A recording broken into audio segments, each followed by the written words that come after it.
everyone to keep your mobile on mute or laptop on mute, please.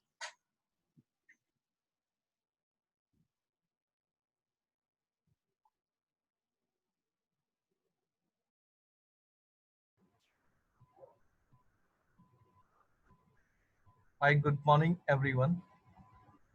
I would request everyone to please switch off your videos and put your microphone on mute. We will be starting this event within 5 minutes.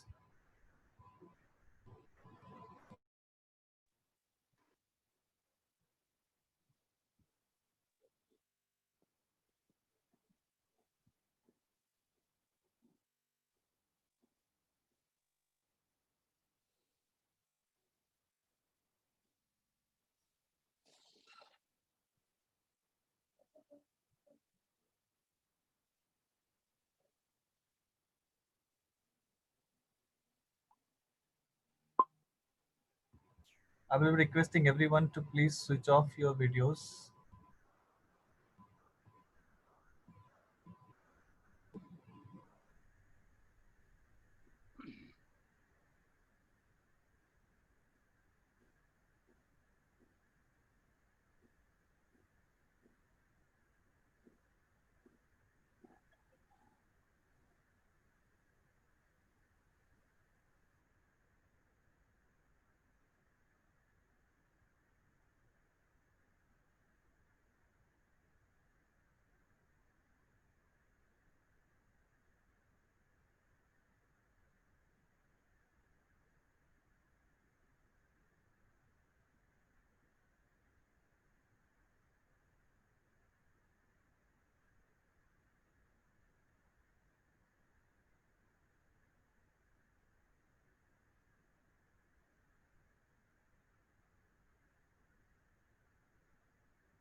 Shall we start now?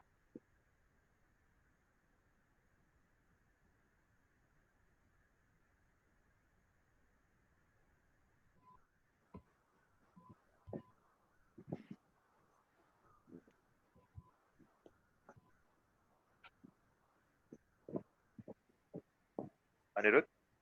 Yeah, we are ready to start. And Yeah. so, good morning, each one of you, to join this today's webinar on the occasion of Gandhi Jayanti. And today is the very auspicious day, and we have gathered together to launch the program of ePathshala. And with us, our colleague, cluster head, Mr. Alok Kumar Jha, and who is going to host the and grant launch the ePathshala and with his valuable speech. Thank you. Over to you, Alok. Thank you, Aniruddha. So good afternoon, everyone. Good morning, everyone. We all gather here on the occasion of Gandhi Jayanti. On a webinar that Life Sciences Sector Skill Development Council is conducting today on drug discovery and development, a roller coaster ride, by Dr. Deepak Barot will be our expert. So we welcome you to this webinar and look forward to your participation.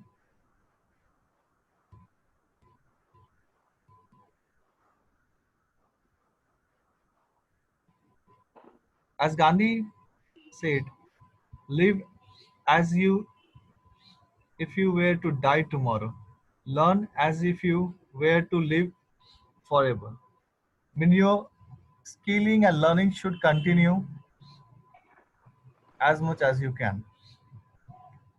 Because skilling or knowledge is the key for your success. So we wish you happy Gandhi Jayanti from the family of Life Sciences Sector Skill Development Council.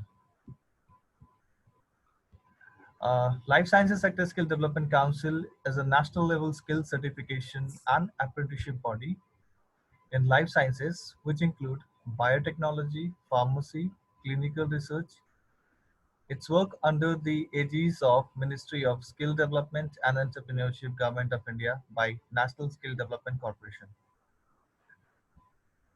Life Sciences Sector Skill Development Council till date engaged 11,000 apprenticeship trainees in leading pharmaceutical industries. We have few flagship program, DVT Skill Vigyan, BICEP, BTFS, BITP under NAPS, PMKVI, DDGKY, NBCFDC, NSCFDC. Until date, we have trained more than 27,500 students, 24,500 students placed, 320 partners we have across India, 640 industry partners, 59 industry aligned job roles that we have developed. Our program that we are doing, skill certification in industry relevant job roles. Those job roles have been prepared by the industry experts. Online skilling in pharmaceutical production, quality analytics, medical sales representative, and few more with the bioinformatics, clinical research, and many more. Short-term trainings, capacity building program, and one more component we are going to add from today, that's ePathshala. ePathshala, an accelerated one week webinar course, an initiative of Life Sciences Sector Skill Development Council in collaboration with industry knowledge partner Prerna Bio Innovation Research Private Limited. So basically, objective of this ePathshala is representing you with the latest technology, latest trend, latest topic where students need to get knowledge on recent trends. So today we have Dr. Deepak Barot. I will request Aniruddha to please introduce him.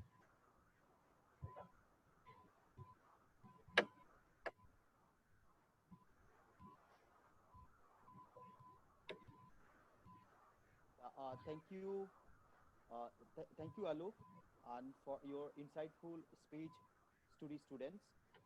And also, Alok has already rightly said, and Deepak ji and has already joined with us, and I will introduce him. Dr. Deepak is an internationally renowned scientist, consultant. Mr. Anirudh, can you please be some loud? Yeah, my voice is okay. Hello, am I audible? Yes, please continue. Yes, please. Dr. Deepak Bharat is an internationally renowned scientist, consultant in the field of pharmaceutical research, practical and clinical and global business development with varied clientele base in India, USA and Europe. Dr. Deepak is an entrepreneur scientist and have had executive as well as technical operating roles and the positions in companies like Microtherapeutics Research Labs, Chennai, Banta Bioscience, Kemin Industry, Chennai, Biocon Bristol Myers Squibb Research Center, Bangalore, Origin Discovery Technologies Limited, Bangalore, Zydus Research Center, Ahmedabad. Dr. Deepak ji has extensive drug discovery research experience in the field of metabolic disorders, inflammations, oncology, and neuroscience. So the eminent speaker and also today's prestigious and very eminent speaker with us, Dr. Deepak Bharat, and we are waiting for all of us, we are waiting for him to have very valuable speech. So, and on drug discovery and development on the occasion of Gandhi Jayanti. So over to you, Deepak ji. Thank you, Aniruddha, for your nice introduction of Dr. Deepak Barot. From today, we are disclosing or we are presenting the two new courses under ePathshala course.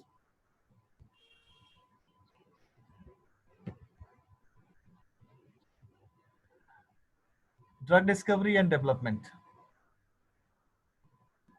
Analytical technologies in drug discovery and development research.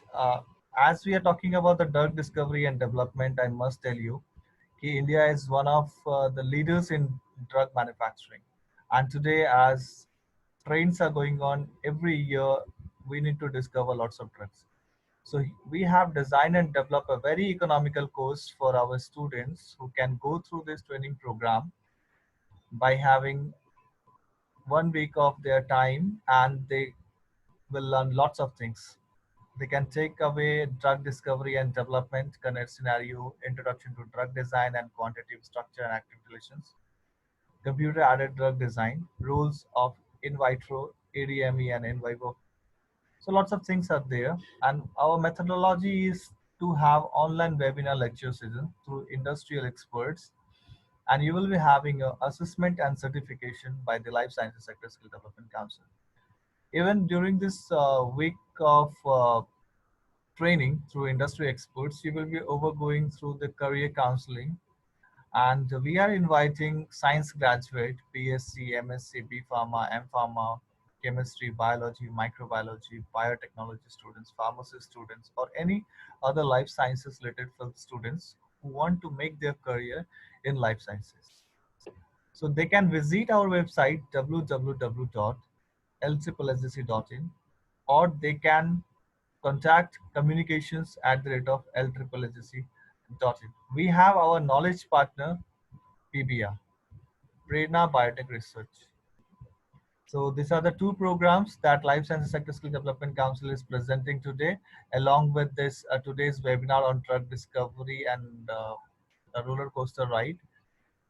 So we will be inviting our speaker and industry expert, Dr. Deepak Barod, to please take this season live on drug discovery and development, a roller coaster ride. So Dr. Deepak, we are welcoming you, and please, now stage is yours. Thank you. Thank you, Alok. Is my voice audible? Yeah, your voice is audible, please. Yes, sir. Okay. And in between, if you feel that the voice is falling apart, just let me know and I can just do something about it. So first of all, thank you, Alok, and thanks, Anirudh, for your kind words and introduction. And congratulations to the council for actually successful launch of ePathshala and the first two courses that are being announced today. I think that really sets the whole stage because a lot of students are really interested in pursuing research, and these courses will actually try and align them to the research scenario, the scope in research after doing their graduation, post-graduation, or PhD. So I think would like to congratulate Council for that. And first of all, thank you for inviting me to deliver a talk today on drug discovery and development. Let me just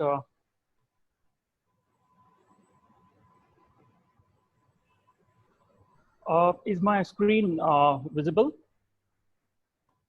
Yes. Okay, great. So today on the launch of ePathshala, the topic what we decided was to cover through this introductory webinar is on drug discovery and development.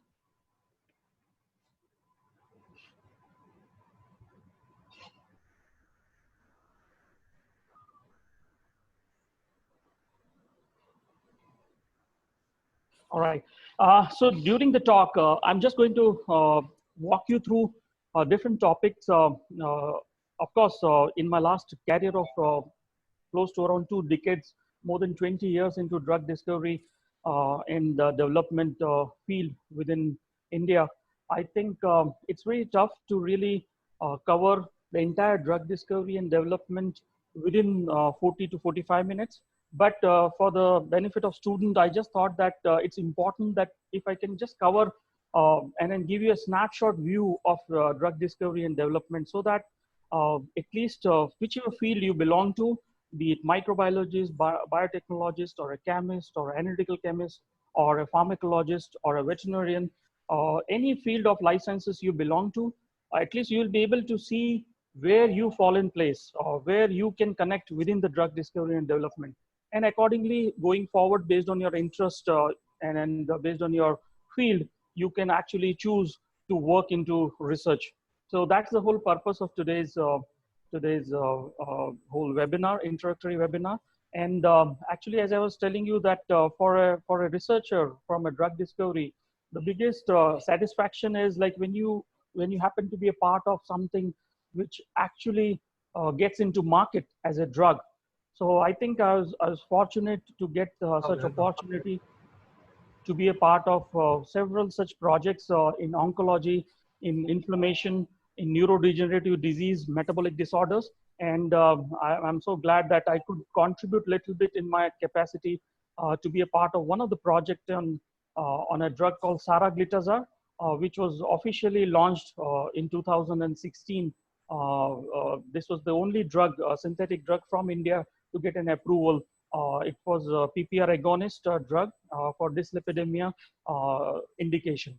So I was a DMPK scientist responsible for generating the data in early drug discovery and also for IND-enabling studies for that. So that's the satisfaction for a scientist when you are into drug discovery. And I feel that each one of you, as I was being told that most of the students will be attending this. So I would like to encourage you guys also to see where you actually your role fits into drug discovery and development, and try to do some research, be it your dissertation work or a PhD research into that field, so that finally you can get into the industry. So in this talk, as I said, we will be talking about drug discovery development. We'll take various steps into drug discovery and development, and we'll also touch base on few very recent in vitro tools for a biotech or a microbiology students for their further research. So, few slides on very quickly. I will just go through our industry knowledge partner PBR about their capabilities and infrastructure.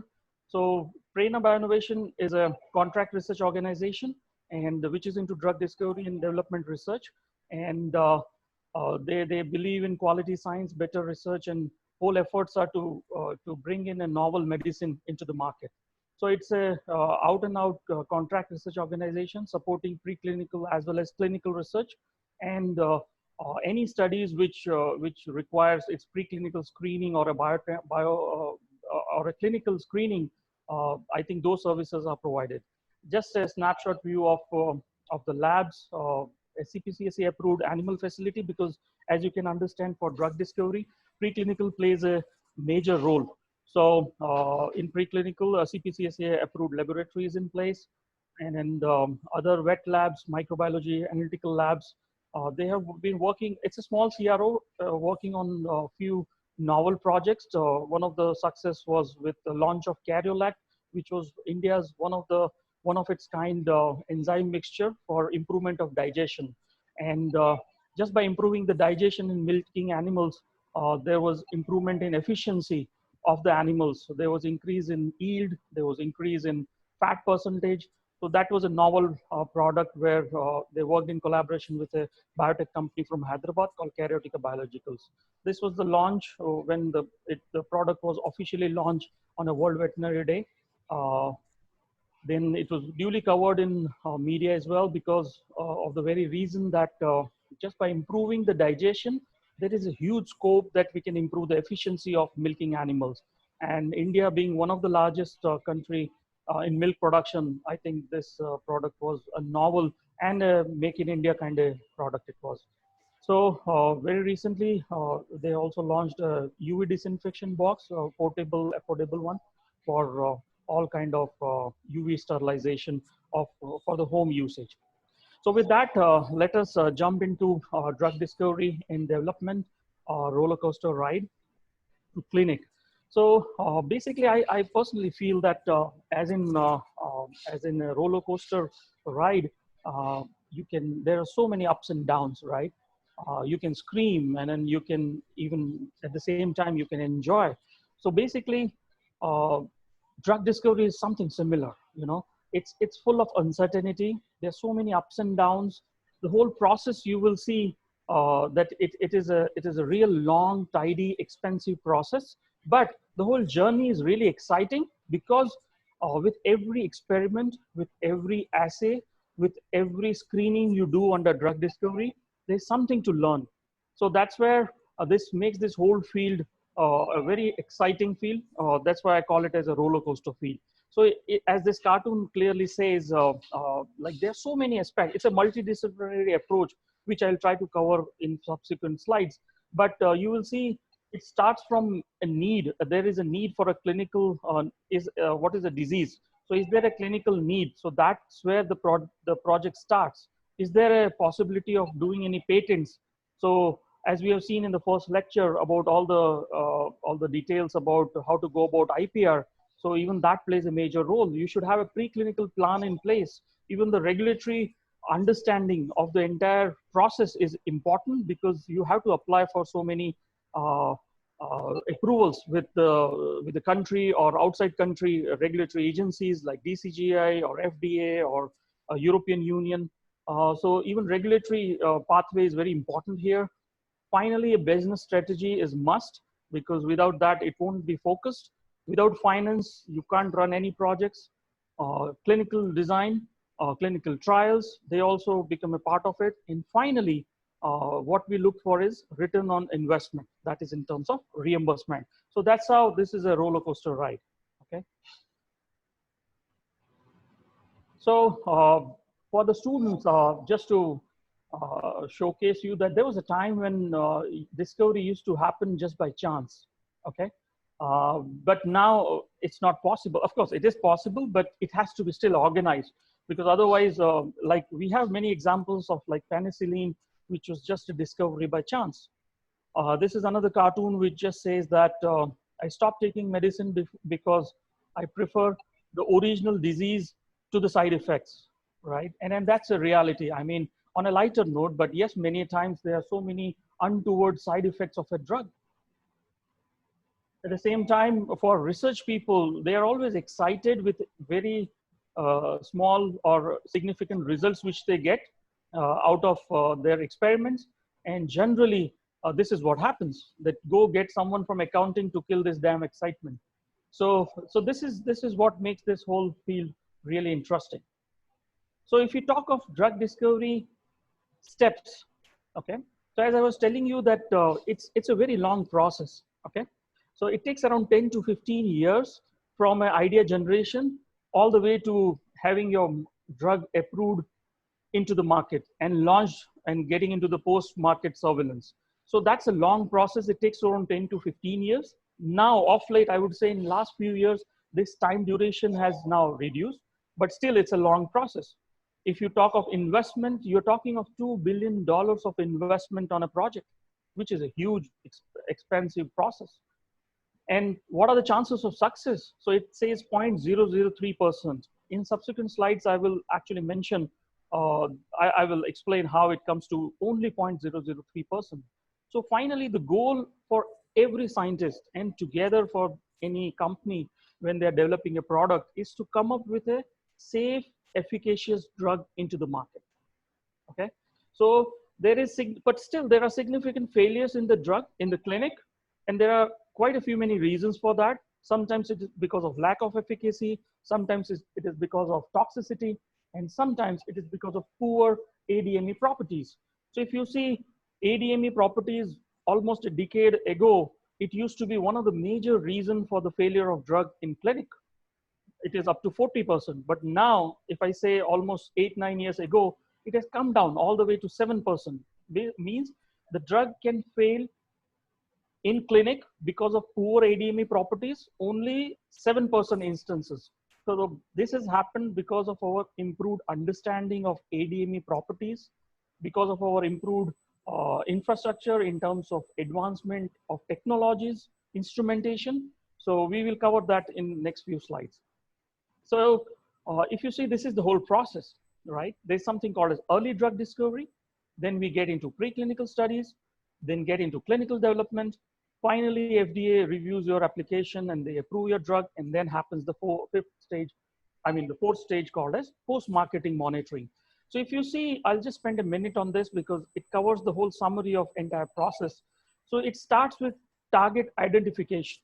So whatever disease target you're looking for, be it diabetes, be it oncology, be it cancer, inflammation, or a metabolic disorder, autoimmune disease. the disease target you have to identify. First, you have to identify disease, and then within the disease, what is the target that you have to identify. And then you have to make sure that this target you are able to validate, because unless you don't validate your target, it's really difficult to take that whole project forward. So after identifying a target, you need to validate that. Then we get into the hit discovery, where we screen a lot of molecules, both in silico as well as in vitro, and try to screen the hit, get a hit out of it, and then we get into lead generation. So there you need to develop assay, and you have to screen your molecules. It has to be in high throughput fashion. And finally, once you have one lead molecule with you, you actually work on the lead optimization. When you get into preclinical, it involves all kind of in vitro as well as in life in vivo experiments. Okay, it also involves all kind of ADME experiments. We also do proof of concept. Say, for example, my target is diabetes. I would like to see there is a proof of concept in a diabetic model. Say you have a rat, or you can develop a model like, say, streptozotocin induced diabetic model, or you already have a genetically altered model of diabetes, and you can test your drug whether it really brings down the glucose level. So that's what you do in proof of concept. Then you also have to work on the delivery of the drug, because your drug should have properties which will make it more suitable to take it further in the discovery, right? So formulation, optimization. Then we will also talk in brief about IND enabling studies, and then we have to file our IND application. When we get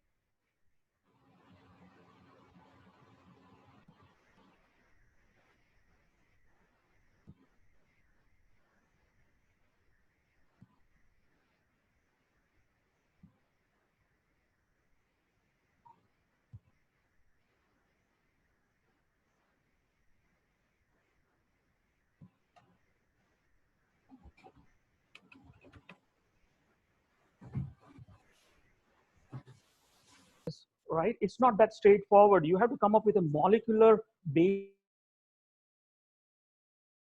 of your target. So if you see genomics plays a role there, you have a proteomics, because by and large, majority of the targets are going to be protein. Okay, and then bioinformatics nowadays also very important, because you're trying to relate this biological activity with some mathematical formulas or statistics through softwares.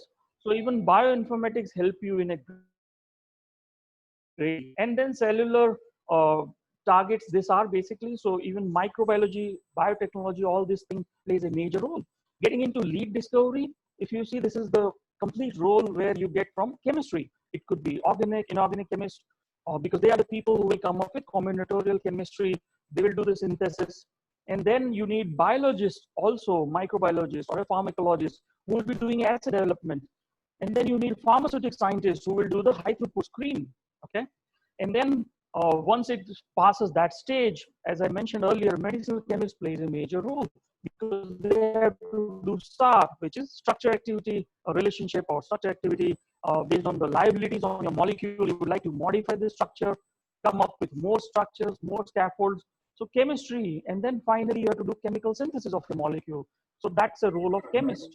And then once it gets into in vitro studies, there again, biologists, microbiologists, pharmacologists, everybody comes into the play, because you need to have disease models, you need to have enzyme-based or cell-based assays, which can help you do drug affinity or selectivity studies. Finally, from zoology or a veterinary experts, they will be doing the animal studies. So that's where their role comes into the play. And then finally, when it gets into the clinical trial, we are talking about clinical research people, the students who have studied clinical research. Their role comes into the play when clinical trials are going on. So that's why it is called as multidisciplinary approach. So this funnel, I'm sure all of you are very well aware about it. Whenever we talk of drug discovery and development, we always talk of this funnel.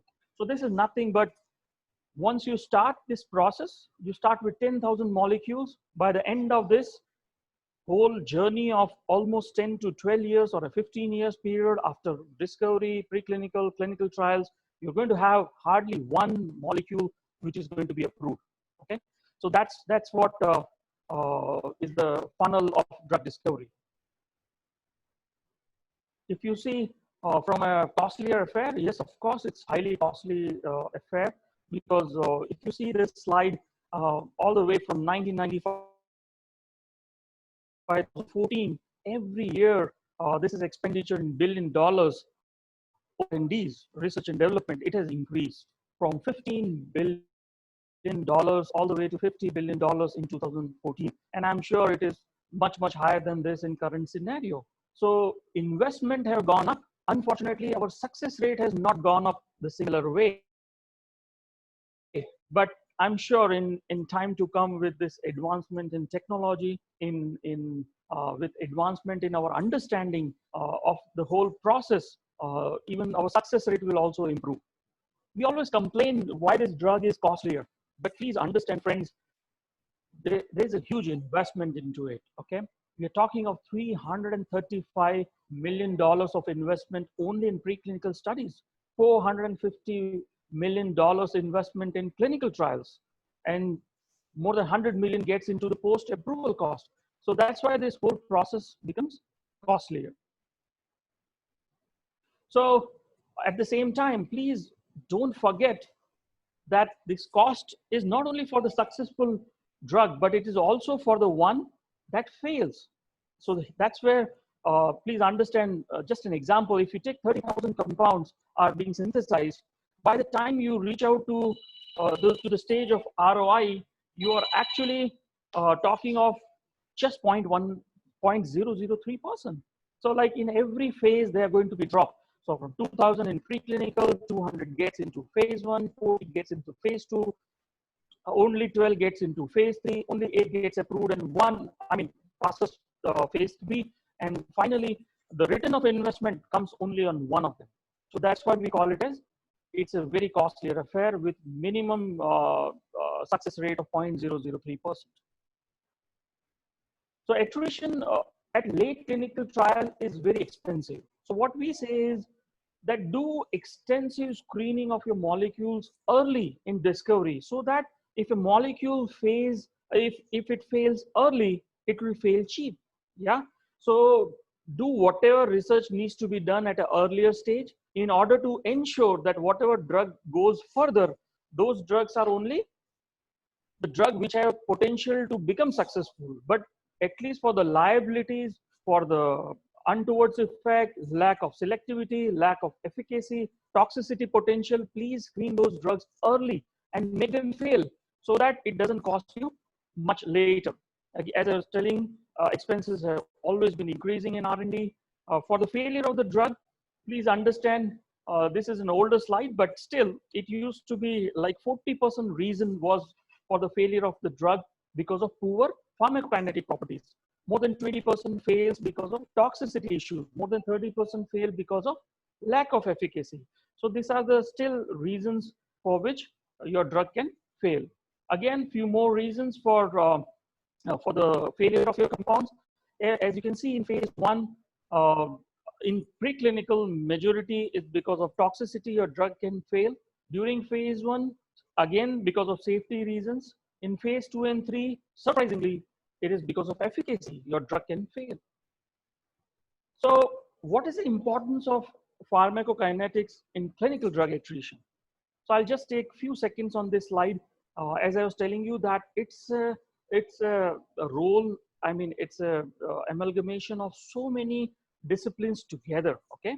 So please understand, a medicinal chemist, no offense to chemists, but throughout my career, I have seen that chemist always feels that whatever drug they have developed is the best drug in the world, okay?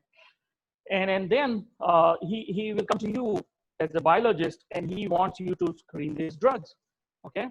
And then you have to make sure that as a biologist, you screen their drugs for the target. It could be cell-based assay, it could be enzyme-based assays, and then you have to go back and tell them that maybe, look, you feel that it is a very active drug, but the results doesn't show the same thing. So you need to modify your structure, or you can modify, or you can add something to your structure and make sure that your activity can be increased or decreased, whichever you want, or you can improve your PK properties. So that's where a biologist and a medicinal chemist can work together. A formulation scientist is always thinking, because unfortunately, majority of the drugs which comes from the chemist they have a solubility issues. So formulation scientists will always have a difficult time making a good formulation out of it. Same way, a regulatory guy will always look from, are we really aligning our entire screening procedure with regulatory guidelines? So that's where his role comes into the play. So if you ask me, work with medicine chemists to optimize SAR, what is the role of a DMPK scientist? I would say all of the above. So it is a DMPK scientist, it is a formulation scientist, a medicinal chemist, a regulatory guy from your group. Everybody has to work together.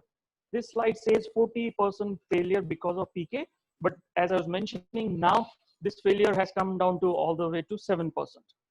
Okay, so just an example taken from Pfizer, 100 discovery approaches, millions of compounds they screen. Not necessarily they synthesize all of them. They simply do they run their libraries, compound libraries, in-house libraries of millions of compounds from across projects, and then they do preclinical pharmacology, preclinical safety, gets into clinical, finally come up with only 1 or 2 products. Okay. This slide I have specifically kept because I just wanted to share with you that drug withdrawal from the market. See, I've been talking too much about drug discovery and development, but at the same time, friends, as a researcher, you should know that all of these drugs, they were launched into the market, okay? And this is the time when they were withdrawn. So all I'm trying to tell you is that the whole process, even today, is not foolproof. You can only make sure you can try your best to come up with the best efficacious, safe drug, but you cannot ensure that this is exactly what is going to be the outcome in the clinic, because otherwise all these drugs which are approved drugs from FDA would not have been withdrawn from the market.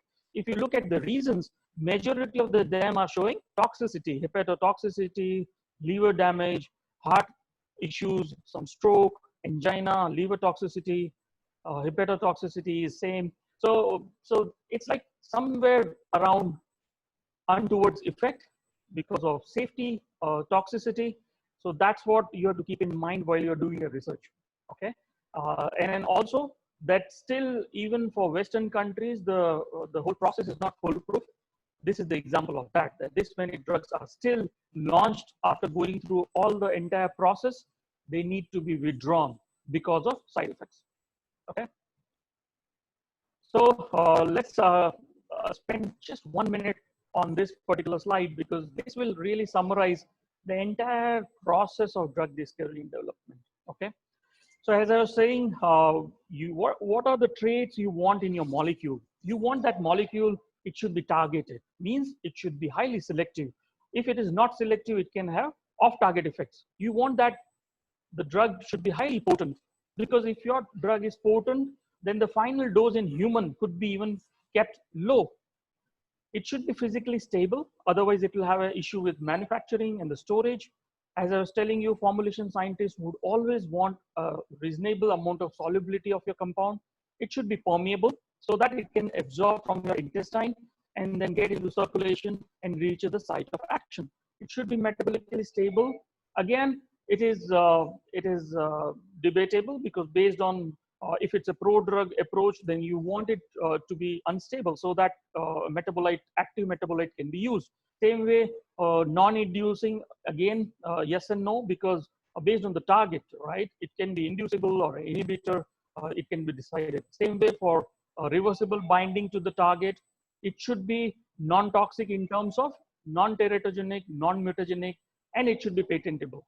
So you see, this whole stuff, as I was talking about, formulation, stability, dosage, side effects, efficacy, all this thing, this is what we actually do in drug discovery and development. So even if you take up 10 molecules to start with, there will be only hardly 1 molecule which will qualify through the criteria for all these things, okay? So that's why drug discovery and development is really tricky and a long, exhaustive procedure. There's been a paradigm shift, okay? When I started my career almost 2 decades ago, I won't name the company, one of the very reputed companies, but the approach in the company was that we used to do in vivo testing first. What is in vivo is, we used to test the drug directly into animals, like we'll dose it to the lab animals, and then we will look for the bioavailability, whether we have good bioavailability. And you'll be surprised that out of 10 molecules, 9 used to fail because we never used to understand why there is less bioavailability. So then we used to go back and start and understanding that by doing in vitro assays, that is it the solubility an issue? Is it metabolic stability? Is it plasma protein binding? It is permeability. So we used to do reverse pharmacology, right? But now that are gone are the days, and now I think majority of the companies across world, they start with in silico screening, okay? So we don't even synthesize these molecules. We just run it through our combinatorial chemistry in-house libraries. We look for hits from the softwares and to our disease target. And then from that select few molecules, we will take up into in vitro profiling, and molecules which passes the criteria here gets into in vivo. And then finally, we do all the PK/ADME studies initially. So we can, as I was telling you, so any drug which has to fail will fail here itself. And that's how it will be cheap, okay? So let's now very quickly get into about the process in detail. So like target selection and validation, I hope all of you have now understood that you need a disease target. We would like to understand the disease mechanisms. By and large, those are molecular targets. So you can have those things in place. Now, since it's a molecular target, nowadays there are animal studies possible using those genetic models. So knockout mice or a rat you can use, and you can study the effect of your so-called drug of interest, okay? And targets generally, they can be receptors, they are ion channels, they could be transporters, enzyme, or a signaling molecule, okay? And when we develop an assay, it could be again cell-based, which can express these targets, or it could be enzyme-based, okay? So those assays will screen your molecules. The chemist, whichever chemist has come up with synthesized molecules, you can actually screen them here, right? And then we want to, once you have a lead or a structure or a scaffold in place, which is really working for you, for your disease target, then you would like to see that how do we make it selective? How do we ensure highest efficacy? How do we ensure less toxicity? How do we ensure that it is having better PK properties? Okay, and then finally we test it in animals, lab animals. It gets through human trials, and then it gets into the approval. So this was just to give you the connection between a target selection all the way to drug approval. Again, same thing, I'll just try to explain in terms of the studies which we do. So I wouldn't just read out these names. Maybe later on you can go through that. So let's talk about how do you choose a disease, okay? So when you're talking of the companies, they're all commercial enterprises, okay? So they try and avoid any product which may have a small market or which is affecting a small subset of population. So companies will always avoid product which would be consumed by individuals of lower economic status. Hopefully, because of government schemes and all, now this whole scenario has changed. But earlier, for major period of up till 2000 and 2010, this was the hard reality for the entire globe. And that was the reality that we always used to design our drugs for first world countries because they can afford, right? But now, even all those from the research background, from academia, I would say that for academia, there are no such limitations like commercial enterprises. So you can always go for those disease which can, which is affecting the lower economic status, okay? And then people, poor people. So if we can come up with some solutions for that, I think there are so many schemes with the government where they support if you do such research, okay? This is just breakdown of expenditure. So as you can see, the major expenditure of a drug discovery gets into clinical trial. Preclinical is only 10%. Your lead optimization screening around 20%. Target validation and identification is also equally important, around 40% together. So that's why there is a need to come up with a novel disease target, okay? And now with human genome mapping is done with huge data. I would say there are thousands of targets untouched which can be tabbed if you are really interested into drug discovery, okay? So let's talk about how do you really select a target. So we define the unmet medical need. Okay, we as I was telling you, it could be enzyme, receptor, ion channel, nuclear receptors. You can identify viable therapeutic target, and you can do a proof of study in a knockout studies in animals, whole cells, or animal models, and then you can develop your biological assay either in the cell-based, enzyme-based, cell-free, or a transformed or transfected cells. Okay, how do you do further discovery? Through in vitro assays, through in vivo. For students, whenever it comes in vivo is like any studies which is happening in a live system. In vitro, when you're doing it in a similar, you're trying to mimic the actual environment on a plate format or on a cells or in a laboratory, you're trying to do it in an enzyme assay. All those comes for in vitro assays. Okay, so when it is identifying a lead molecule, so you just screen the collection of compounds from the compound library. Each industry will have a compound libraries maintained, and then you can also take those leads from published literature, right? Several natural products are available which can be screened.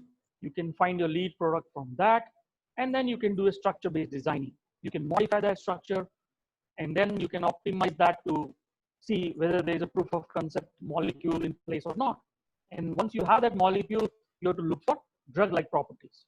Okay, and once you have that, then we always get into safety.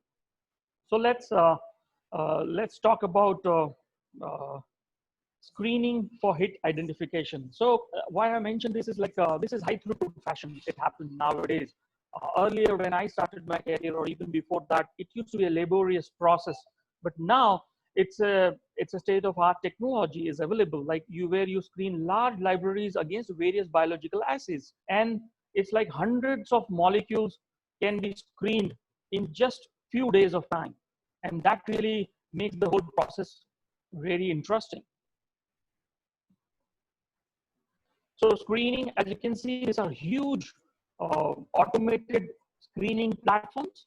Many of you must have already used TomTec and those platforms where a robotic arm is there in 96 well plate to 384 to more than 1000 wells plates are available, and you can just program your analysis and multi wells. You can fill it out with your assay, biological assay of interest, and you can screen hundreds and thousands of molecules in just like that. So that's where even computer modeling, X-ray crystallography, chemo informatics, chem informatics, I'm sorry.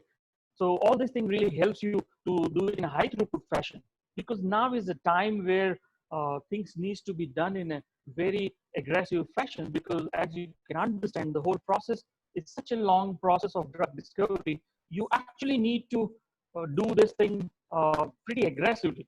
Okay, there are no shortcuts, but at least try and do it aggressively so that you have chances of success more. Okay, so these are just few examples where you can do high throughput screening in a large scale. Okay,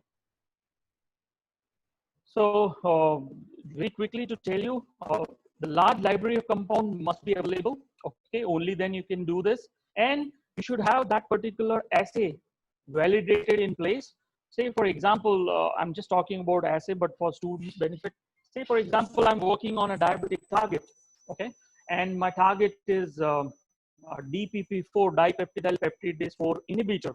So I should have a biological assay in place where I should look for the inhibition of DPP4. So as long as I'm able to develop that assay, you can always do high throughput screening. Okay, so that's the advantage here. And what are the technologies being used? So everything from spectrometry, mass spectrometry, chromatography, crystallography, microscopy, radioactivity studies, all these things can be done nowadays in a high throughput fashion. Okay, so again, I won't get into much detail, but like plate formats, you can do thousands of molecules overnight. Again, a simple pictorial presentation I have given here, as you can see, it's like plasma stability, CACO2, HTS, log-D, microsomal stability, CYP inhibition assays, protein binding assays, everything you can do it simply from 10 millimolar stock solution of your compound. So gone are the days when chemist was supposed to synthesize this in grams. All we need is an mgs. If he gets you an mg of drug, or say 5 mg of drug, I can assure you that you can do all these assays pretty much quickly within your laboratory setup for screening, and then further deciding whether this molecule has a drug-like properties or not, or if there are any liabilities. Okay. Even if we talk of in vivo, while we dose this drug to the animals, even there, if you see, everything is now in a 96 well plate format. Okay, so it's pretty quick. Even the processing, the sample processing is happening through liquid handling units. So everything through auto sampler, it gets injected into mass spec. You get the data. There are softwares which will calculate the PK properties for you, and then you're ready to run the other assay. Why even I'm sharing high throughput screening is because this is especially for the academia and in universities where I would go, because I think there has been a change, because now a lot of them have good infrastructure in place. So please try and train the students on a high throughput screening, because that's what happens in industry. And when a student comes into industry, this is what is expected out of him, that he should be knowing about research in terms of high throughput fashion. So if you have mass packs, if you have liquid handling units, you can always do this and train your students for such assays. And it's pretty simple to do, okay? So now let's get into a little bit of chemistry. What are the changes, and then not changes, I would say newer means and ways for drug discovery from a chemistry perspective. So now, see, earlier it was like, as I mentioned, you synthesize molecules, then you prepare as many analogs as possible. Even now it's a process, but now you are supported with computer-aided drug design, okay?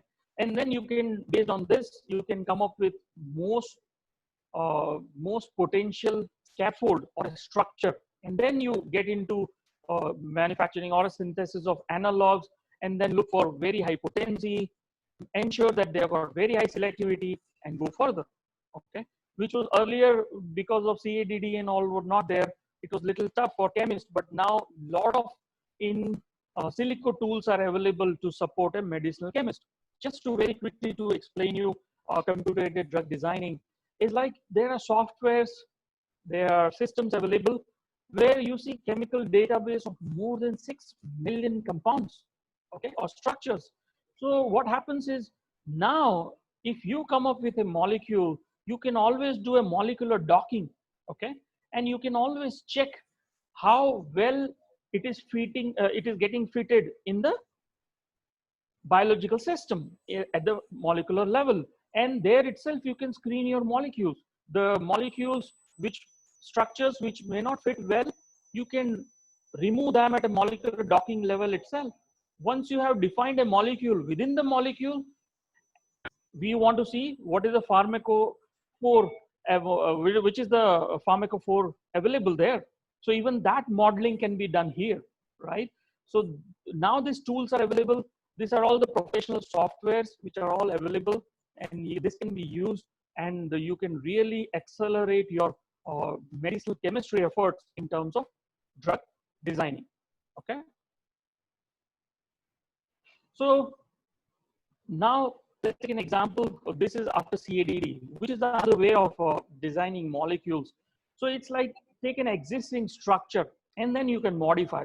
As you all know, this is a structure of 5-hydroxytryptamine.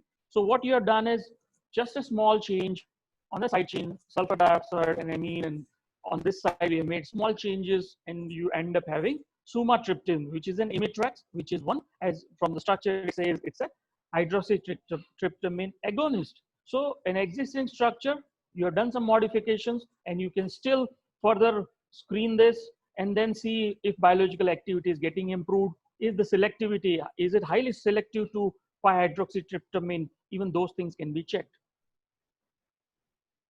Okay. So lead optimization, synthetic scalability is important, because now once you want to take your molecule further into toxicity, we want that the drug should be in a sufficient quantity available in terms of grams. So whether it is having synthetic scalability or not, that is what a chemist needs to see. A biologist will Now, by then you would have set his in vitro potency and selectivity assay. You would have in vivo efficacy study also in place, and then do your PK studies, ADME characterization, and then mode of deliveries. And that's how from lead onwards, the lead optimization stage starts. Just to summarize up to lead optimization, as I mentioned, from the target, genomics, your in-house libraries, through high throughput screening, you're coming up with the molecule which is scalable. After that, you check its in vitro selectivity, you check the metabolic liabilities, you check the efficacy in animal models, do in vitro tox studies, and then this way you screen your molecules. You might have started with huge, only few compounds will get further from this stage. Okay, hope it is understood. So now very quickly, I will take, I think it's already 12 o'clock, so maybe in next 10 to 15 minutes, I will conclude my talk so that we can have some discussion around some Q&A also. So let's see, IND enabling preclinical studies. Okay, it's a very important part because whatever research you have done, until unless you don't do these studies, nobody is going to approve those molecules, okay, as a drug. So even to get into human, to do a clinical trial, first you need an IND filing, so which is investigational new drug application. So what they look for efficacy, safety, general toxicity, genetic toxicology, PK, ADME, reproductive toxicology, and carcinogenicity study. Of course, so when we do a week-long course, we will try to get into details. Right now, I'll just go through very quickly for that enabling studies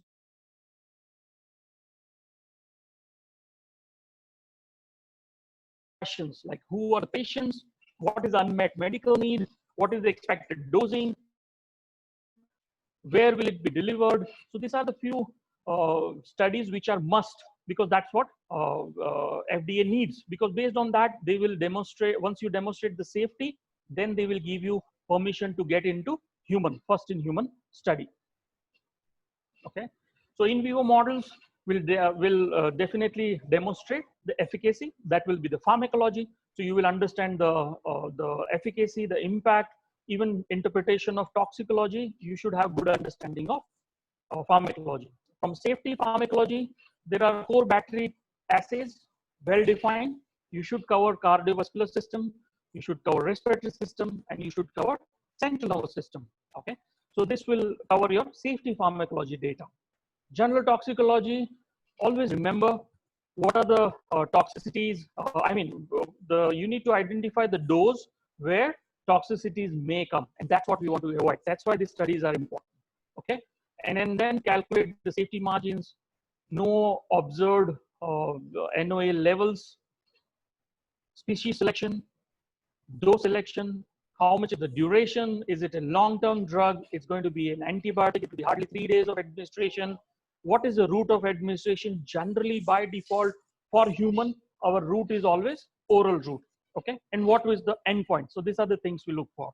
So whenever you do general toxicity studies for an IND application, we always select 2 species. One would be rodent, one would be non-rodent. Okay, what is the dose selection? We always keep in mind that you have you should include no adverse effect level. You should also include maximum tolerable dose. So there are guidelines, well-defined guidelines from FDA, ICH, OECD guidelines, which tells you what is the dose selection for a toxicity study. So you need to do it, because when FDA audits your data, they will go back to these guidelines and they will see if you have done your studies as per those guidelines or not. Okay, and dosing should not be determined merely by multiples of human dose. This is very important. Please, friends, students, understand, while we are working on animals, there is no direct correlation just by multiplying it by the human dose. There's something called as allometric scaling. Okay, so you have to see the surface area available. So surface area available in a mice versus surface area available in a rat versus surface area available in a human would be different. So accordingly, there are formulas in place, and that's how you should do allometric scaling. So a dose in animal can be extrapolated to human, a dose in human can be back extrapolated to animals. Okay. So duration, as I said, antibiotics, shorter duration, long durations, then diabetic treatment, then of course it's going to be longer duration. Even in toxicology studies, you can do it 14-day versus 28-day tox study versus 6 months long or a 3-month, 90-day tox studies. Okay. Typical repeat dose, this is just to give you an example. How does it happen? Daily clinical observations you do in a toxicity study. There are weekly body weights of the animals we have to do.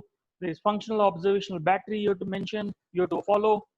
At the end of the experiment, you do sacrifice the animals. Around 40 organs we select. We select blood samples. We do histopathology with the tissues. From the blood, we do clinical pathology. And your entire data set is ready for a toxicology study. Okay. And as I'm saying, well, since you're collecting the blood sample, you can always do the drug analysis. And those studies would be called as pharmacokinetics. But when you're doing it as a part of toxicity, will be called as toxicokinetic studies. Okay. And most importantly, all of them should be in a GLP compliant manner. That is, good laboratory practice compliance should be there. Only then it will be audited. Okay. And in general, just for students understanding, any toxicology studies, when you're doing a specific studies, few things may change, but by and large, this is what you look for any toxicology studies. Mortality, clinical science, body weight, temperature, activity, hematology, clinical chemistry, toxicokinetics, and a pathology. Okay. Again, from in vitro tox studies, for a biotech microbiology students, you should learn about microbial mutation test, which we call it as AIMS. Using Salmonella strains, it is done.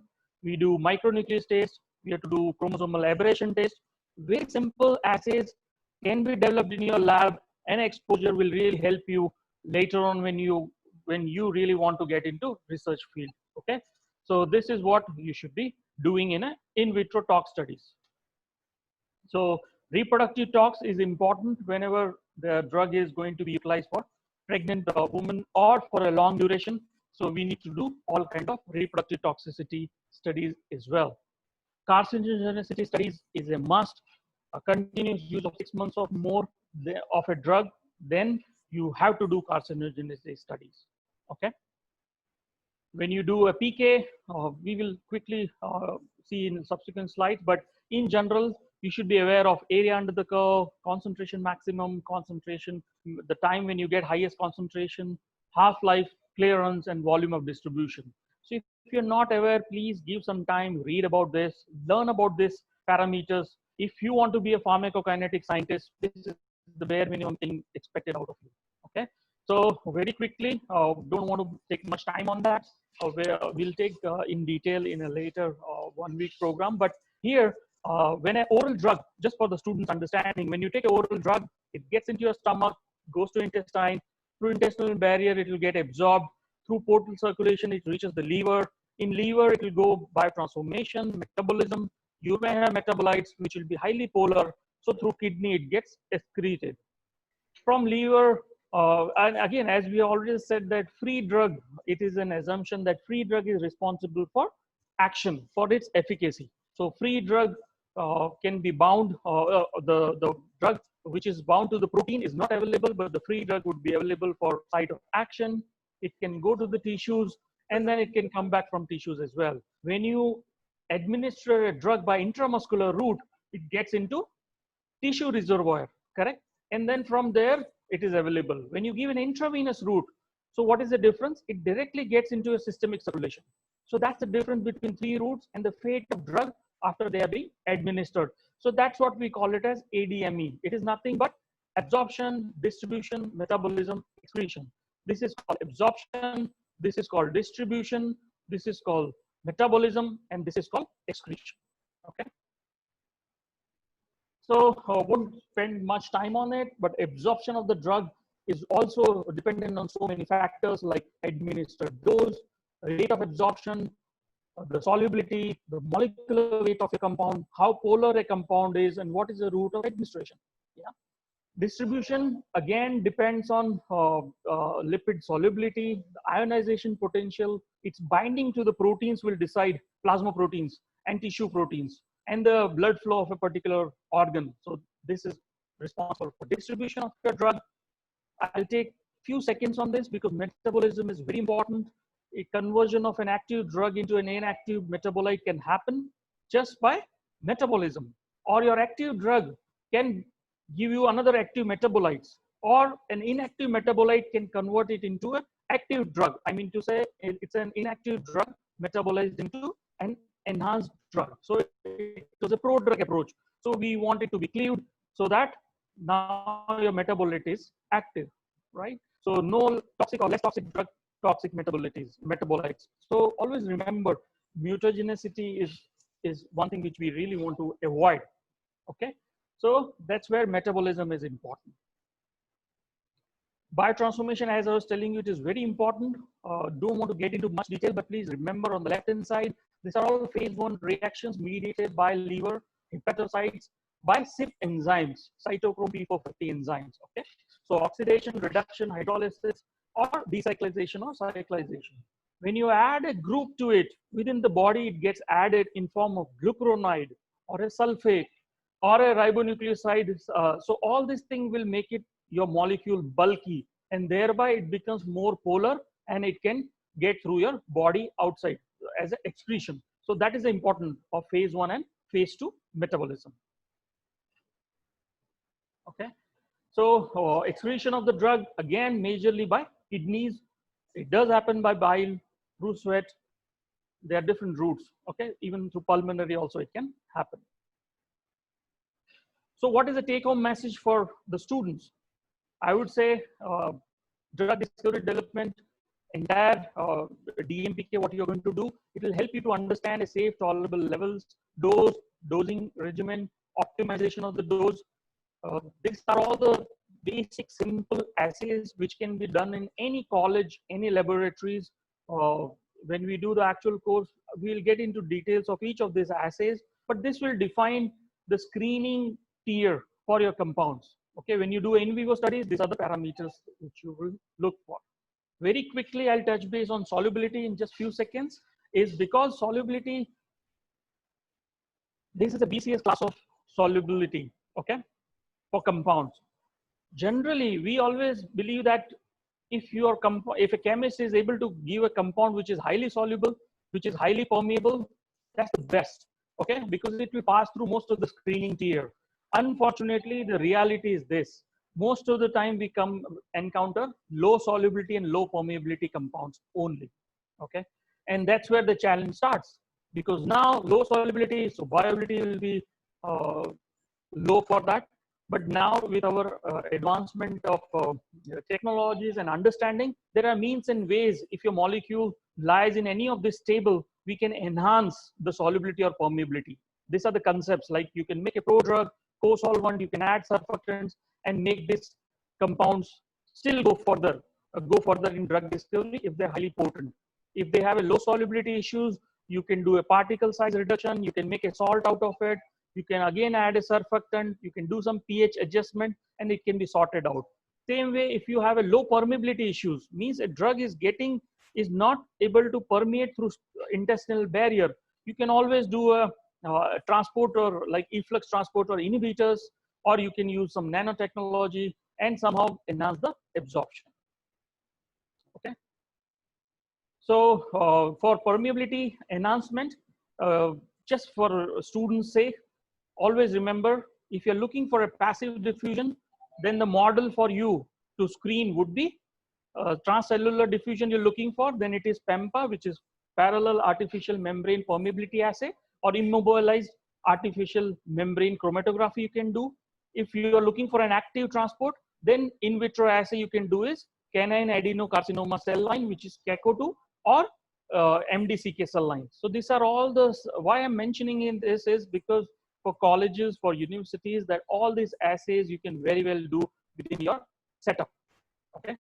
And I don't want to spend much time on it. I already covered what happens to a drug after it gets absorbed, when a free drug is available, what is elimination, but this is called DMPK. Just in this to understand for us is whatever body is doing to the drug, okay? Body is absorbing the drug, it is distributing, it is metabolizing, and it is excreting the drug. So what body does to the drug is called pharmacokinetics. And what drug is doing to the body, where it gets bind to the site in the tissues or the receptor binding, and it will elicit a pharmacological action or an effect. So what drug does to the body is called pharmacodynamics. Okay. So this is the difference. Always remember, what body does to the drug is pharmacokinetics. what drug does to the body is pharmacodynamics. Okay. Here I mentioned for a purpose. This is your esophageal route from stomach to intestine. This is your intestinal barrier. So why I've shown this is just wanted to show you that many times the metabolism happens here. Okay. So we always, by default, most of the scientists, we always concentrate on liver as a first site of metabolism, but just wanted to showcase that metabolism can happen in intestinal barrier also. Okay. Why? Because the CYP3A4, which is the CYP isoform responsible for metabolism of most of the drugs, that is expressed in your intestinal barrier also, apart from liver. That's why intestine should also be seen. This is just to prove you that, see, CYP3A4 expression, out of all the CYPs expression in intestine, 82% is CYP3A4, whereas in liver, you have so many other CYPs also expressed. So the CYP3A4 expression in liver is only 40%. So why only study liver? You should also always concentrate in studying intestine also. Okay. Just to students, I just taken it in vitro ADMET labs slide in terms of how this hepatocyte looks like in different animals. So this is beautiful cell-based assay in form of hepatocytes you can do. Okay. This is enterocytes. As you can see, these are smaller, but they are still beautiful to work with. Okay. For herbal, many universities I've seen, they work on herbal projects. So this is just, I wanted to showcase some data like a herbal supplements. It was done for CYP3A4 activity. It was checked. So you will be surprised to see the effect, how much effect this all the herbal extracts are having on our CYP3A4 expression. Okay. So these are all the assays which can be done. Finally, whenever we study, see, you start with in vitro, you do hepatocytes, you do animal hepatocyte studies, you do species comparison. From animals, you would like to extrapolate to animals. From human, you extrapolate into human. Why I'm showing all these things is because this is the cycle. From the hepatocyte data can really help you to extrapolate your data for in vivo studies in animals or in vivo studies in human before you actually get into human clinical trials. So we have just introduced that apart from human hepatocytes, now from an intestinal enterocytes also, you can always get back to human. Okay. PK, we have already covered what are the key what are the key PK parameters important, how are this interrelated, but very quickly I'll just cover that. See, from this graph I will explain for the students that this is the drug, this is the concentration while the dosing was not done, that is we call 0 minute, and then after different time intervals the concentration increases. At some point in time it reaches the max and it comes down. So the entire area within this curve is called area under the curve. The concentration where you're getting the maximum is called Cmax. The time when you get this Cmax is called Tmax, and the time when half of the drug is eliminated from the body, that will be called as half-life. So you should just remember that much from PK perspective. Okay. So what are the important parameters? Clearance, volume of distribution, half-life, and bioavailability. So whenever any pharmacokinetic studies are being done, be it in human or in animals, the parameters which we look for are this, that how fast or how slow drug is getting cleared from the body, what is the potential for distribution within the body, what is the half-life of the drug, so that you can decide the dosage regimen, that how early or how late, once a day, twice a day we should give. And bioavailability will define the actual dose, whether 500 mg or 1000 mg of a drug should be taken. These are IND investigation applications. As you can see, I just don't want to get into details, but in your free time, please refer this site. On a CBR site, you can see all the details about investigation, new drugs, GLP, human rights, institutional review boards, drug labeling, everything is available. Okay? There is also a chance, serendipity is what we call that. Sometimes we discover a drug by chance, like we did for penicillin. Don't want to get into this, but in your free time, please study about GMP, GLP, and GCP. For clinical trials, good laboratory, good clinical practice is important. For all the preclinical, good laboratory practice is important. When your drug gets into manufacturing stage, good manufacturing practice is important. Okay. Don't want to take you through the entire process. In your free time, you can check, but very quickly, once you have generated all the data, whatever I have mentioned, we file an IND application. It will be reviewed by CDER. They will look into medicinal, chemistry, pharmacology, statistical, everything they look for at every stage. Safety review. They come back to you if they find any lacunae. If it is acceptable, they go out. They go further.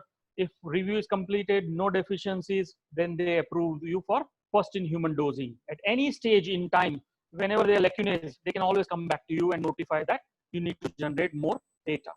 Okay. This is no discussion on drug discovery development can be over without clinical trials. So please remember phase 1, phase 2, phase 3.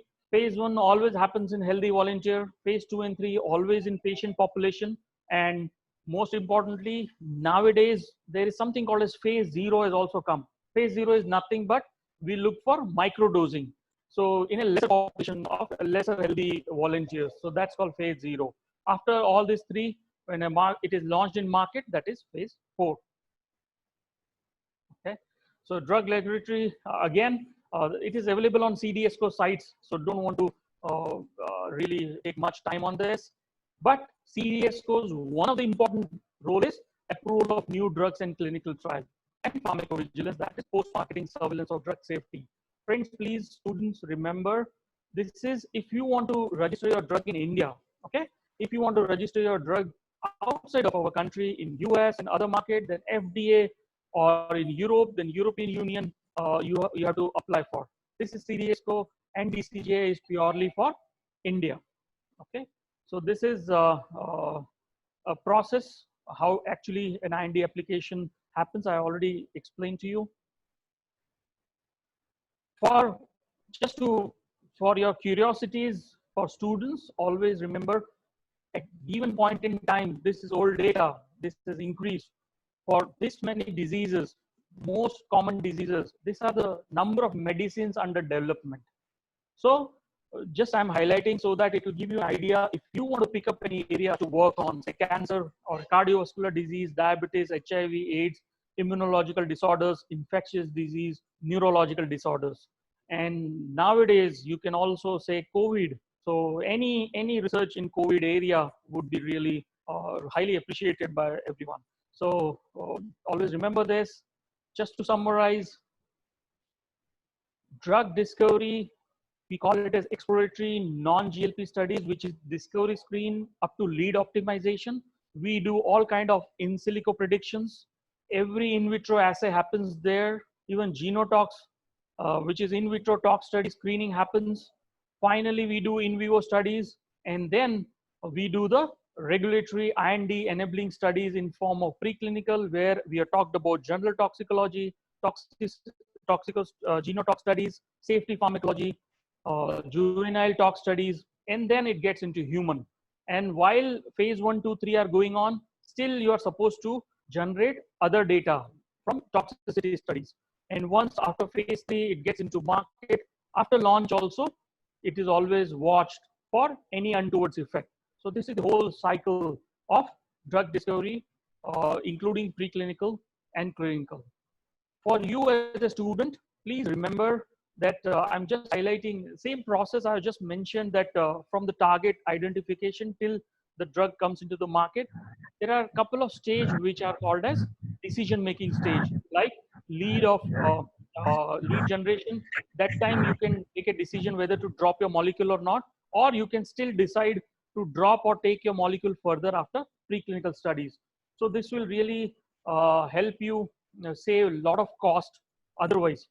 Otherwise, if your molecule further travels up to clinical, then that much investment will go waste if this drug fails later on. Okay. So, in nutshell, as I was telling you, it's a ML. It's a integrated thing, right? From all aspects, from early discovery to IND only I have covered, but within that you can see formulation, pharmacology, toxicologists, for drug DMPK scientist, chemist, chemical scientists, biotechnology, bioprocessor, regulatory students, biostatisticians, clinical research, everything plays a role when you talk of drug discovery and development. Okay, so just to highlight the fields which I was just talking about, this together actually forms. So everyone has a role, be it a microbiologist or a biotechnologist or a chemist, analytical scientist. You all have a role to play in drug discovery and development. Okay, just one slide on this. I'll just conclude here that a lot of buzz I hear about from students also and from a lot of faculty, that is it really that animal experimentations are must? So my answer is it really required? Yes, it is absolutely required. Are there any better alternatives? Yes, there are alternatives, but we cannot completely replace animal experimentations. But you can always minimize the usage of animals if you're having an animal house facility in your university or in your company. So drug discovery without animal experimentation, answer is no, because no matter what you do for prediction, whatever studies you do, but finally a live system is required to actually see the effect or any untowards effect. Okay, so in silico methods, in vitro methods, you should do first in silico, you do purely based on the computer or the softwares available for screening of your molecule, then do all the in vitro assays in your lab, and only then get into animal experimentation. So you can definitely reduce the number of animals to be used. So with that, I think I would just stop here. And with my last slide, I would like to acknowledge all the colleagues, Alok, for this whole effort to start this webinars, and Aniruddha, Jahangir, Nilab, they're all cluster heads for their respective regions, as you can see mentioned here, and to the joint director Sachin Sachdeva, who is also there on the call today, and for all their support. And I really congratulate them for launching this e-Pathshala and 1 week accelerated learning. And I'm sure many students across country will benefit from this. And since it's an initiative from council, it is always going to be highly cost effective. And the ultimate goal is just to help students to learn and to create that curiosity and to answer their questions related to research, so that be it graduate, postgraduate, or a PhD scholars, you guys know that at least you will learn if you want to get into research, what you, okay. So with that, let me just say thank you for any technical queries you may have, any research related, your dissertation work, or anything, you can always come back to us, or you can any council related things. So as I mentioned, you can always reach out to any of the cluster heads based on the location where your university or a college falls in. So with that, thank you, thanks a lot, and I'll be happy to answer if there are any queries. Thank you. Dr. Deepak, we are very much thankful to you for this wonderful lecture that you have given on drug discovery and development. Your content was very much appreciated by all of our students who joins today.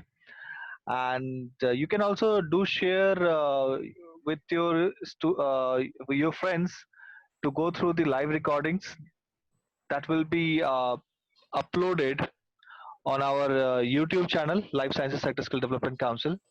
The link I have already shared, and do share with your friends so that they will also go through the recording of today's webinar on drug discovery. And like that, we are about to come up with lots of activities. Like we said, there will be a e-Pathshala. And since we understand the pain of students and as well as the competition that's going on, so it's very much important for students to enhance their skills and to come up with latest knowledge and on the numbers of drug discovery and development, So we are bringing a drug discovery and development course, and it's going to be launched very soon. You must be getting a link and mail from our team very soon on this. And if you want to enroll into this program, a student can enroll. And ePathshala, an accelerated 1-week webinar course that we have launched today. It's a joint initiative of Life Sciences Sector Skill Development Council in collaboration with Prerna Bio Innovative Research Private Limited. Like today's webinar that you have attended, and you have gone through lots of detailed summary. So like that, you will be finding lots of things once you will join this program. We will be in touch with your college. You will be getting the mails. Just subscribe our YouTube channel. Just subscribe our Facebook page and Twitter for getting lots of things. And on our YouTube channel, there will be a link will also provided to you where you can go and you can do your registration on the spot. So this is and you can also visit www.l-sec.in website, and there you find e-skilling programs. You will be finding e-skilling program, and there you have to go and you can enroll yourself. So it will be going to be live on our website within 1 or 2 days. So please visit and enroll yourself to get knowledge on drug discovery and development. And second program is analytical technologies in drug discovery and development research. And we will be coming up with lots of similar kind of program. This will be an online program, one online workshop program, where a student will be getting lots of knowledge, like today what Dr. Deepak has given to you on different kind of things. Like if I'm talking about the analytical technologies in drug discovery and development research, it will be consisting of principles and application of chromatography, principles and application of mass spectrography, and different platforms available in mass spectrography, and HPLC, LCMs, qualitative design, lots of things are there. So we are thank, and now we would like to take a few questions from our participants, and Dr. Deepak will feel happy to give his valuable answer on that. So please.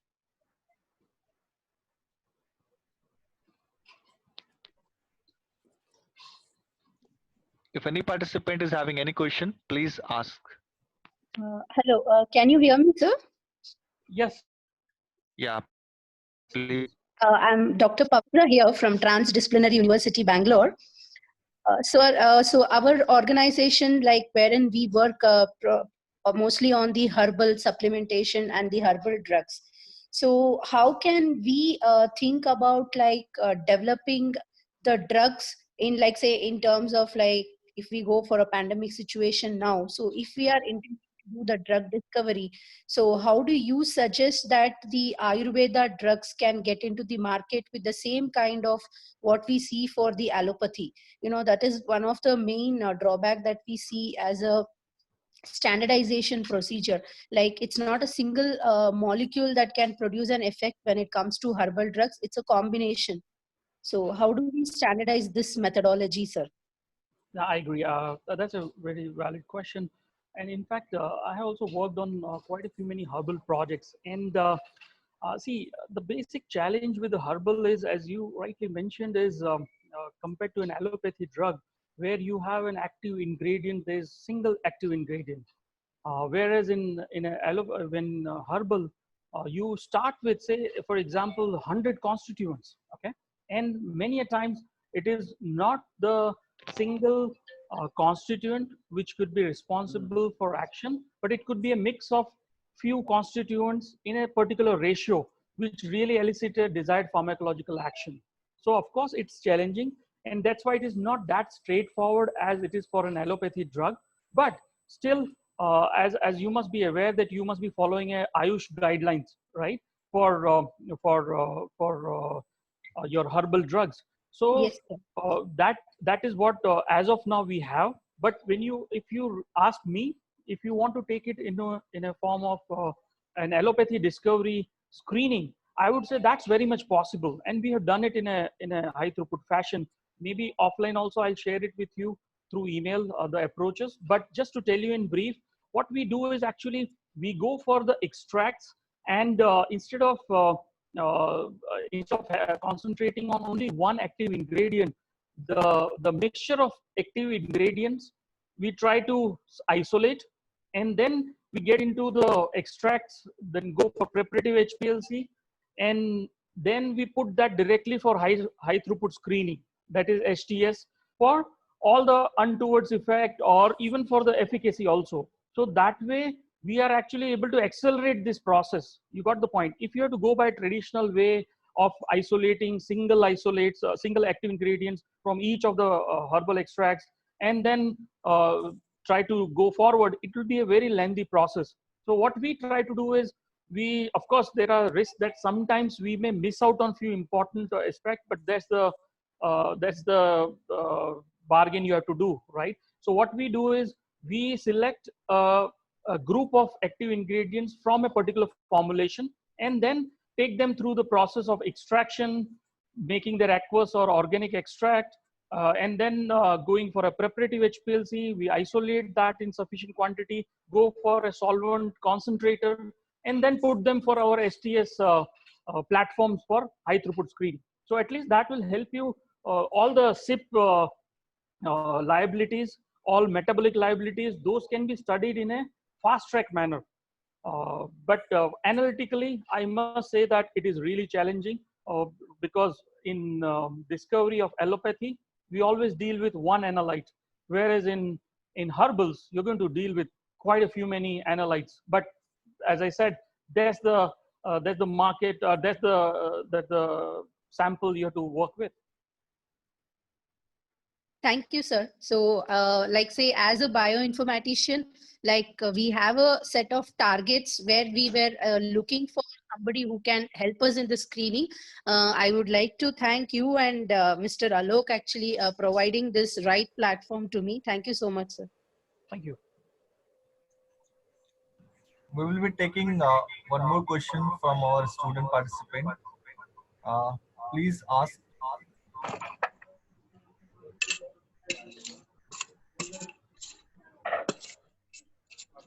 Any students, if you have any questions, please ask. Hello, sir. Yes, please. Hello. What is the scope for the microbial biodiscovery? Okay, so there is a huge scope.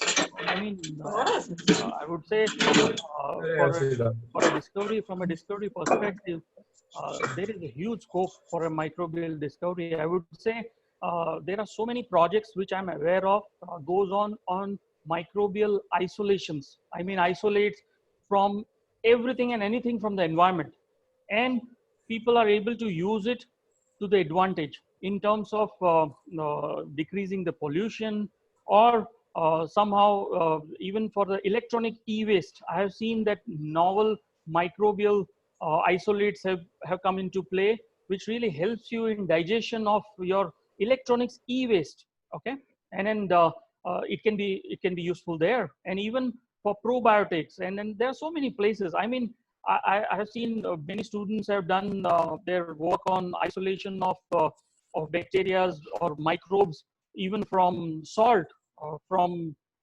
soil, from what do you call industrial waste. So there is huge scope. I think, but you need to be aligned, because see, there are two aspects to it. As long as you come up with any novel thing which has a commercial value, it will be picked up quickly. Okay, but it is purely from a research perspective, then also it will help you at least in your publication, and at your university level also it will give you some recognition. But if you want to make it commercialize, then you have to look for such solutions which is for a larger population, right? Suppose you're trying to come up with some microbial population, or some identification of novel isolates or characterization of microbes which are going to be useful for containment of somehow improving the environment or reducing the pollution. So all those things would be picked up quickly. but and you will get government funding also. But otherwise, then you'll have to restrict to only the publication part of it. Yeah. So we will take Nidhi Chaudhary.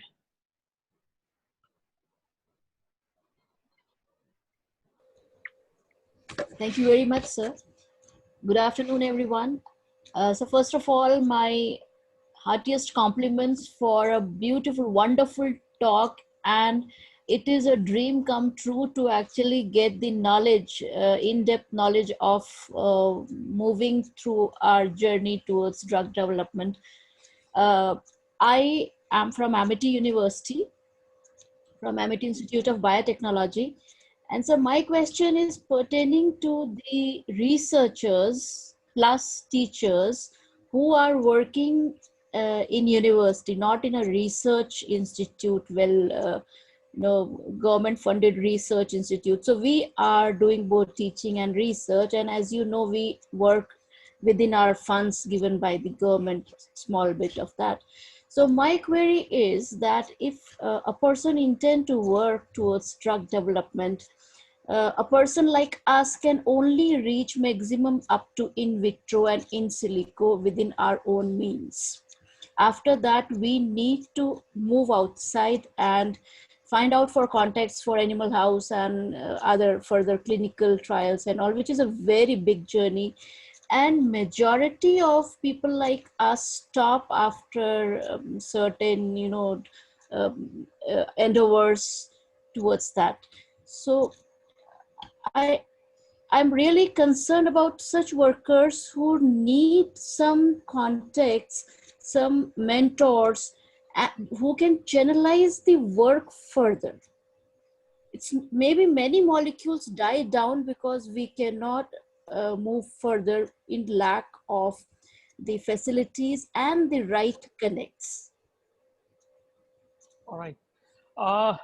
Thank you. I mean, thanks for this question, because I think it's a very important question, and I'll just take a minute to answer this, because on a larger perspective we need to see this. You know what? Because I often see students are mesmerized, of course, for a genuine reason, that something is coming up from Oxford University, something coming from MIT, from Cambridge, from Harvard universities. They always look up to these universities very highly. Not only students, everyone, all of us, right? And we always claim, or we always complain, that in our country we don't have such universities.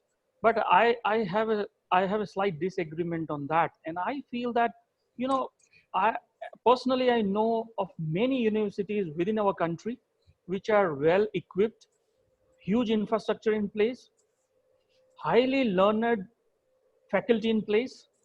So everything is there. What is not there is I think the lacunae is between the industry and academia collaborations. Exactly. Yes. So I think I would like to answer it in that way, because I think in our country, of course, this is, I would say, in last 5 years, the scenario has changed. Okay, I know there are premier universities, institutes who are working hand in hand with many of the major pharma companies of our country. But by and large, we need to somehow create and improve this ecosystem where we work with industry very closely. Now, what happens is, see, Oxford, I can guarantee, will not be Oxford of what we feel if they don't work with industry hand in hand. It's just because of the industry's collaboration with them, they're able to do research which is current research. They're able to develop those capabilities which can support industry projects. And for industry, then it becomes easy to go out and outsource their project to university. So that's how all these universities have come up. And I think that's the same thing which has to happen in India. And especially this question on this platform really helps, because that is what is the job of Life Science Sector Skill Development Council. Because council's job, the major job of the council is to align industries and academia. So as per the industry requirements, we should be aligning the academia, and the students, the faculty, everybody should be aligned accordingly. So I think that is the way forward. But to answer your specific question, I will say that see, I completely agree. But you need to look into it, that how really you can collaborate with companies, okay? And then of course there are many schemes where maybe through other email communications we will communicate to you. There are means and ways to apply for grants. Many universities do get such grant to do their infrastructure development for research. But apart from that, please join hands with industry, okay? Because that way it will serve both the purpose. See, industry always needs trained manpower, okay? They need trained scientists to start with. And academia, they need infrastructure sometimes, which is available with with the industry. So if both of you can join hands, then it is win-win situation, because industry can now always get trained scientists, researchers directly from university. You will have an access to entire infrastructure, their in-house libraries, other capabilities. So the molecules which you're talking about can be taken further. And I'm aware of a few premier institutes who have actually developed a few molecules. And after some time, what they do is they do some MOU or some agreement signing with the industry. And then industry takes up those molecules further. And eventually, if it can see the light of the day, then they can have some sharing mutually agreed upon with the academia also. So it is very much doable. But only thing is, I think, as you said, and your question suggests also that more and more industries and academia needs to come hand in hand.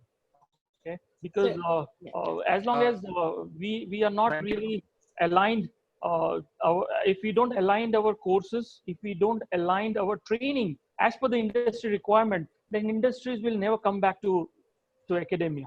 So I think it both ways we need to work that. And then I think LSSDC can very well be the bridge between this. So I would suggest all the universities participating in this, that be proactive and join hands with council, and then let's just create an ecosystem where everybody benefits, including academia as well as industry. And the biggest beneficiary from this ecosystem should be the students. Yes. So I So hope I want just half minute. You have exactly picked up my query and tried to answer. Through LSSDC, sir, I request you all to take this point to government somehow, if possible, that just like other policies, if some policy where industry academia collaboration is made mandatory to some extent, it's only then these ties will become easy. We are no, trying, and we have many MOUs at Amity, but exactly for a particular area of research, of course, we have to try afresh, and we are doing that. right. And I'll just say, I'll very quickly add one point here. That see, change is happening for sure, because government is also aware of this. And I think most of you would be aware that earlier in BIRAC, universities, colleges were applying directly, correct, for funding. And now there is a special clause in that you need an industry partner. Only then your application would be considered, even in BIRAC. So this is just one scheme I'm mentioning, but slowly these changes will come. And I'm sure sometime in near future, it is going to happen that academia will be recognized only by their affiliation association with industries. Exactly. Yes, sir. That is required. Thank you. Thank you so much. Thank you, Dr. Nidhi, and for further queries and all those, you could be in connect with us. Already, we are running apprenticeship training program where we have engaged almost close to 11,000 apprenticeship trainees with industries. We are also coming up with biotechnology industrial training program very soon, and we are already having biotechnology finishing schools, biotechnology skill Vigyan centers across India. We are also doing PMKY, DDGKY, NBCFDC, university colleges, and students can also join those program. Life Sciences Sector Skill Development Council certification is a recognized certification in the pharmaceuticals industry. and it's a national level certification in life sciences. So students can opt for the certification because it's going to be soon very much helpful for the students through our n numbers of programs that is displaying on the website. Since its inception, we have trained almost close to 27,500. We would also like to tell you that we have almost close to uh, 35,000 employees of the pharmaceutical industries has been already being certified through us through recognition to the prior learning. So we suggest you to go through the certification program, either skill Yes. certification, online skilling program, short-term training program, capacity building program. We can also have a industry collaboration, academy membership. You could become a part of the council through different modes. So be in touch with your state or cluster head representative. You can visit on the website and you can find your cluster head on the website with their mail ID. Just go and contact them and let's join hand to provide the certification for your regular students. You will be finding lots of new things very soon on the website or through our Facebook, Twitter, or YouTube channel. So please get subscribed to that and get updated too. We will be Yes. having so we will be at the end of this program we will be calling Sachin Sachdeva, please. Is just to add, Dr. Alok, that we, through your help and LSSSDC, we are running skill development program in our biotechnology department. You are well aware of it. And we have about we have 150 students who successfully cleared 100% result with that program. So thanks a lot to you, and we are trying for other programs also. Thank you. Yeah, correct. Thank you. We know that Amity University is a very what I call active partner with the Life Science Sector Skill Development Council, and hope in upcoming years we will be having a great bond with you.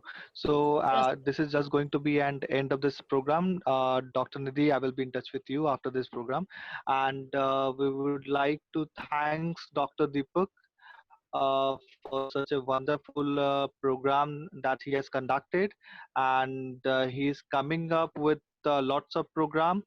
Recording of this session will be also available on the on YouTube channel, and we will be sharing you those links, so you can do share with your students and ask them to subscribe the channel, and they will be finding lots of link over there. And Dr. Deepak, we are very much thankful to you for conducting such a fantastic webinar with lots of what I call discussion happen on numbers of topics. We understand that we don't have that much time, but definitely when students will join the program on different, yeah, Dr. Deepak or numbers of experts will be explaining them in detail. So for anything, just visit lsssc.in website today and access to our numbers of courses available on the website. One can also be in touch with us, communications@lsssc.in, and with our state representatives. So thank you everyone. Thank you. Thank you everyone for the patient hearing. Thank you, Mr. Alok Jha, and again, we would like to say all the participants, maybe we are unable to take all of your questions. Please leave your message or query in the chat box for further discussion, or get in touch with us for further connection and to know about the more programs which are upcoming. Mr. Alok, can you be quite louder? And which are upcoming and also ongoing projects of the or programs of the Life Sciences Sector Skill Council. So we will conclude the sessions with our message, and with us, our Director of Life Sciences Sector Skill Council, Mr. Sachin Sachdeva, and he will going to deliver his insightful and also valuable message to all the participants, and with the vote of thanks.